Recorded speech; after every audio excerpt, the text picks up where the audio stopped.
শ্রদ্ধা কাপুর ও রাজকুমার রাও অভিনীত স্ত্রী ২ সিনেমাটি মাত্র ১৬ দিনে বক্স অফিসে ৬৪৪ কোটি রুপি ইনকাম করে নিল। স্ত্রী ২ এর ১৬ দিনের ওয়ার্ল্ডওয়াইড বক্স অফিস কালেকশন দেওয়া হল, ডোমেস্টিক নেট ৪৭০ কোটি, ৯.৪ কোটি প্রিভিউ, শিক্ষানবিশদের জন্য জাপানি প্রতীক ডোমেস্টিক গ্রোস ৫৩০ কোটি, ওভারসিস ১০৯ কোটি, ১৩ মিলিয়ন, ওয়ার্ল্ডওয়াইড গ্রোস ৬৪৪ কোটি। মাত্র ১৬ দিনেই স্ত্রী ২ মুভিটি বক্স অফিসে প্রায় ৬০০ কোটি কালেকশন অতিক্রম করল।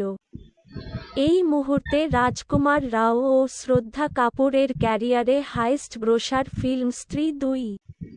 নিঃসন্দেহে হিউজ অ্যাচিভমেন্ট। নিজের সমালোচনা ঢাকতে বন্যার্তদের লোক দেখানো ত্রাণ দিতে এসে সেলফি নেওয়াতে কটাক্ষের শিকার হচ্ছেন নায়িকা বুবলী। ত্রাণ দেওয়া ভালো, কিন্তু ত্রাণ দিতে এসে সেলফি তুলে পোস্ট করা কিংবা ভিডিও করে আপলোড দেওয়া শো পিচ ছাড়া কিছুই না। আর এই জন্যই নেট মাধ্যমে বুবলীর সমালোচনায় গঙ্গার জলে বুবলীকে ভাসিয়ে দিচ্ছে নেটিজনরা।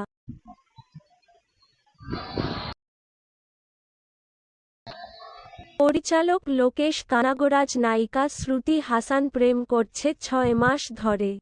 তাদের দুজনের প্রেম নিয়ে বেশ আলোচনায় আছে তামিল ইন্ডাস্ট্রির দর্শকরা। সেই আলোচনা যেন আরও দ্বিগুণ করে দিল লোকেশ তার কুলি ছবিতে নায়িকা থাকবে কমল হাসানের মেয়ে শ্রুতি হাসান। তাদের প্রেমটা শুরু হয় মূলত শ্রুতি হাসানের একটি গানে অভিনয় করে পরিচালক লোকেশ। ওই রোমান্টিক গান থেকে তাদের দুজনের মধ্যে সম্পর্কটা গভীর হতে থাকে।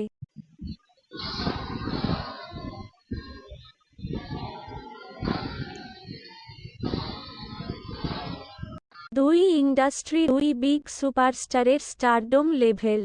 ভাবুন তারা যদি এক হয়ে একটা মাল্টিস্টারার মুভি করে কি তাণ্ডব চলবে ২ বাংলা জুড়ে।